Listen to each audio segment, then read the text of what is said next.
Techheads, tudo certo? Eu sou o Igor Lopes e estou aqui com o aparelho mais esperado do semestre, é o Samsung Galaxy S8 Plus. Esse modelo que está aqui é exatamente o que vai ser vendido aqui no Brasil com Dual Chip e processador Exynos. Apesar de ser o que está sendo vendido aqui no Brasil, a caixa que ele veio nem é oficial ainda, é uma caixa white label, mas a gente já está com ele aqui. Enfim, sei que todo mundo está ansioso aí para ver quais as características desse aparelho, a gente vai falar sobre tudo isso agora nos próximos minutos, mas antes disso dá o joinha aí de uma vez e vem com a gente. Tá aí um aparelho que chama atenção, seja pelas especificações, seja pela construção. Ele lembra bastante o Note 7, é feito de bordas de metal e cobertura em vidro com proteção Gorilla Glass 5, tem um aspecto premium com essas laterais curvadas, a pegada é excelente apesar de ser um pouquinho escorregadio e ele é fininho e relativamente leve. São 173 gramas, para efeito de comparação o iPhone 7 Plus pesa 188 gramas. Atrás temos a câmera que não fica mais protuberante, tem sim uma moldura para proteger o vidro da lente e evitar arranhões por ali. O esquisito é a localização do sensor de digitais, um pouco longe do alcance do dedo. Veja bem, com a pegada normal não fica intuitivo chegar com o indicador ali. Faria muito mais sentido deixar o sensor de digitais no mesmo local onde está o do Nexus 6P ou do LG G5, por exemplo. Como alternativa para desbloqueio, tem o scanner de íris, que vamos falar com mais detalhes daqui a pouco. Mas continuando, embaixo do corpo tem entrada para fones de ouvido, a saída da caixa de som e a entrada USB-C. Aliás, na caixa, o S8 Plus vem com todo tipo de adaptador para alimentação. Existe esse USB Mini para USB-C e esse outro USB normal para USB-C. Nas laterais à direita temos o botão de liga-desliga, que também funciona para a câmera se apertarmos 2 vezes, e à esquerda temos os botões de volume e um outro exclusivo da Bixby, que falaremos mais a respeito daqui a pouco também. Mas a mudança que mais importa mesmo está na frente, não tem mais um botão físico na parte inferior, foi colocado um sensor de pressão que fica por baixo da tela. É algo parecido com o 3D Touch da Apple, mas limitado apenas à área onde o botão antigo ficava. Tem uma outra questão que sempre incomodava quem estava acostumado com Androids de outras marcas e vinha para Samsung, que é a posição invertida dos botões de voltar e menu. Agora é possível forçar e colocá-los na mesma posição de todos os outros aparelhos do mercado. Tá aí uma boa notícia para aqueles mais preocupados com pequenos detalhes. Finalizando a questão da construção, ele tem certificação IP68 contra água e poeira. Pode ser mergulhado por até 30 minutos até 1,5 m de profundidade. Nosso teste aqui nessa análise foi bonzinho, mas prometo para vocês um outro vídeo, um pouco mais radical, muito em breve.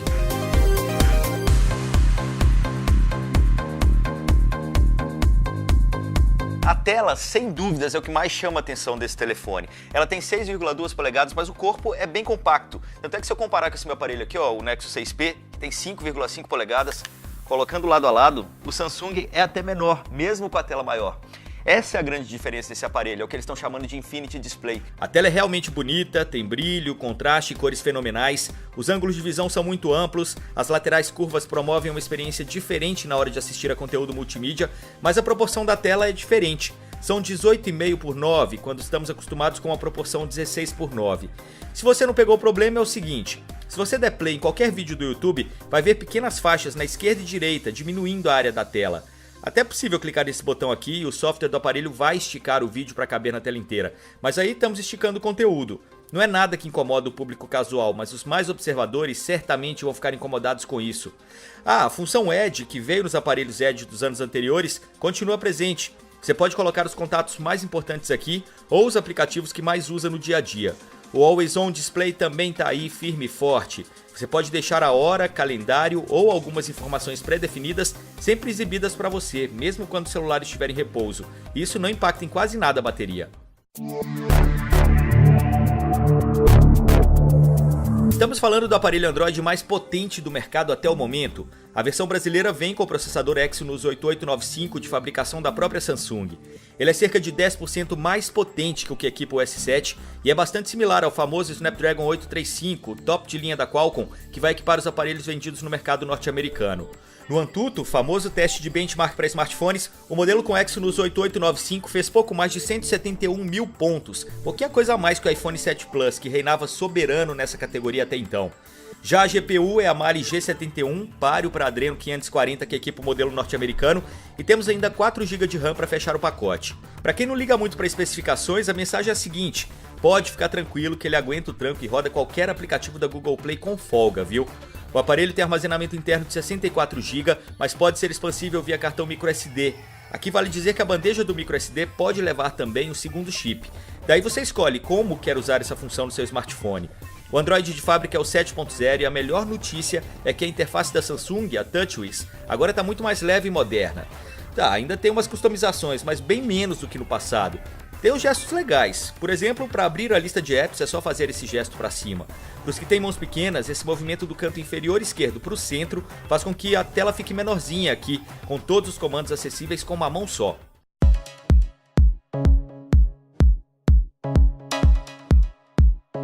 A Samsung optou por não seguir a tendência de câmeras duplas na traseira. Temos aqui uma câmera única de 12 megapixels e abertura de 1.7, então muita luz chega até o sensor. A tecnologia Dual Pixel, introduzida no ano passado com o S7, chegou para ficar e deixa o foco muito mais rápido. O S8 Plus usa uma estratégia de tirar várias fotos ao mesmo tempo e as combina para um resultado final melhor. Só notamos um certo delay quando estamos usando o flash. Aí o clique não é tão imediato assim. Ele tem, claro, algumas brincadeiras na câmera, como por exemplo o modo panorâmico, o manual, onde você pode definir todas as informações de exposição, o ISO, o foco, e tem também o foco seletivo, que é uma brincadeira parecida com o que a Apple entregou com a câmera dupla do iPhone 7 Plus.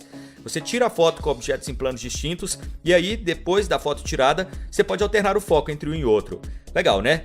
O movimento lento faz vídeos em câmera lenta a impressionantes 970 frames por segundo e o resultado é esse que vocês estão vendo. O intervalado faz timelapses e o foto virtual faz imagens em 360 graus de algum objeto. Depois você pode controlar o ângulo de visão que quiser para aquela imagem. Em ambientes escuros a câmera surpreende. Dá uma olhada nessas fotos tiradas em uma sala com a luz apagada. Nem parece que o local estava tão escuro assim. Em vídeo é possível gravar até 4K a 30 frames por segundo ou Full HD a 60 frames por segundo. Dá uma olhada aí nas imagens feitas com ela. Já a câmera frontal é de 8 megapixels com foco automático, mas não tem flash.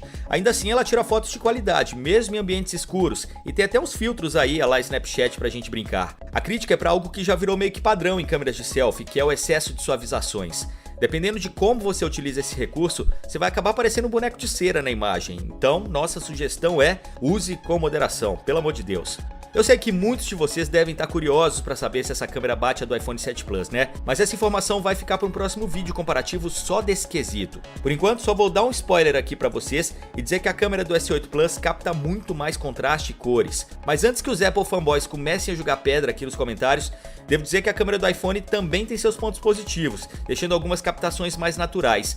Mas deixa para falar disso no comparativo, beleza?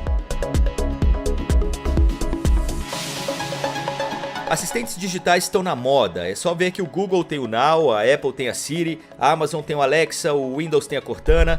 Faltava alguém da Samsung para completar essa família. Daí que chegou a Bixby. Ela não fica ouvindo o ambiente o tempo inteiro, tipo o Google, que basta você dizer OK Google que a ferramenta é lançada. No caso da Bixby, você precisa apertar esse botão na lateral. E aqui a vantagem é que ela entende mais do contexto das informações. Em teoria, você pode falar para ela, Bixby, tire uma foto, e ela vai tirar. Depois você pode falar, mandar por WhatsApp para o João, que ela vai entender que você está se referindo às fotos recém-tiradas.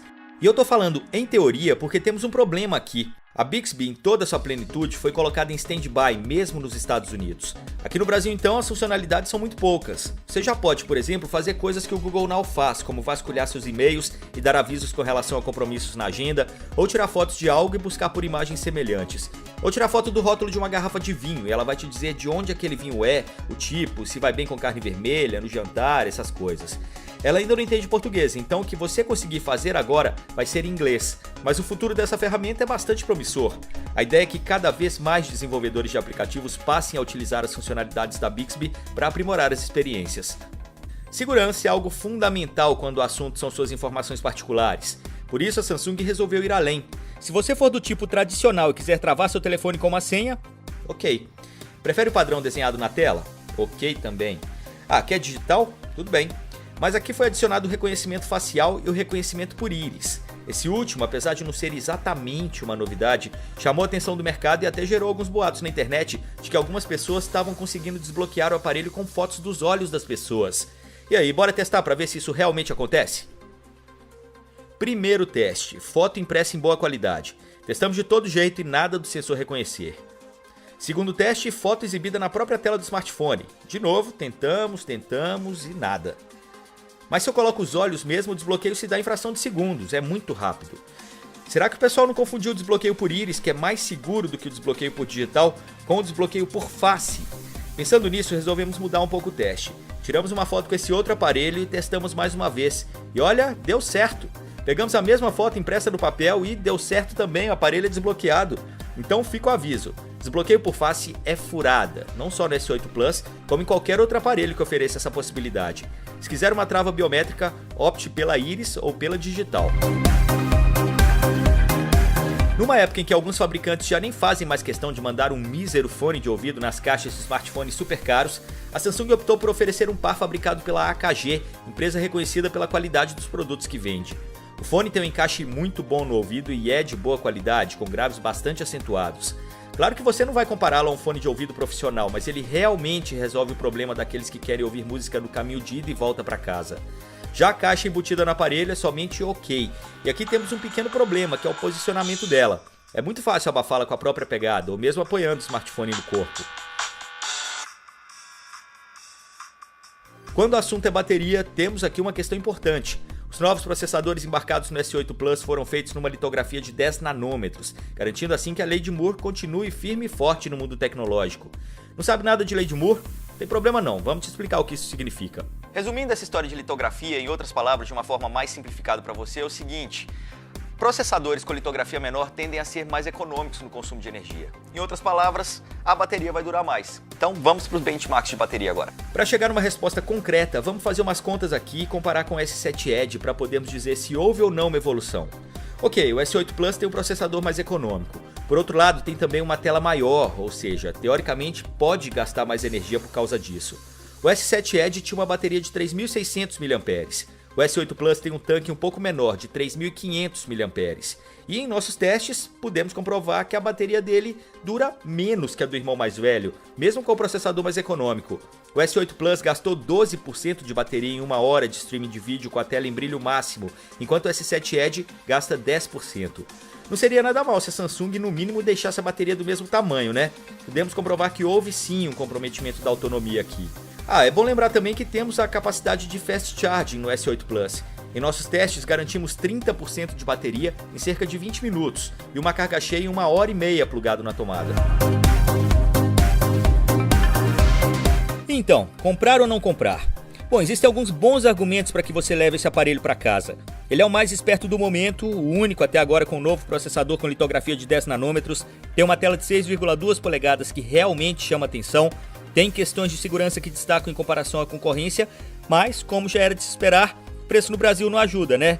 R$ 4.399 na versão Plus. Se você tem dinheiro infinito, vai fundo, é um bom aparelho. Se você tem pontos com a sua operadora e consegue um bom desconto, também vai fundo. Agora, se o dinheiro anda curto, talvez um bom negócio seja optar pelo Galaxy S7, que acabou ficando mais barato depois do lançamento do S8 e ainda é um bom aparelho para os dias de hoje. Dito isso, o que você faria? Levaria o S8 com você? Conta para nós nos comentários e também aproveita para dar o joinha e se inscrever no canal. Nos próximos dias vamos subir comparativos dele com todos os outros top de linha do mercado. Fica de olho. Até!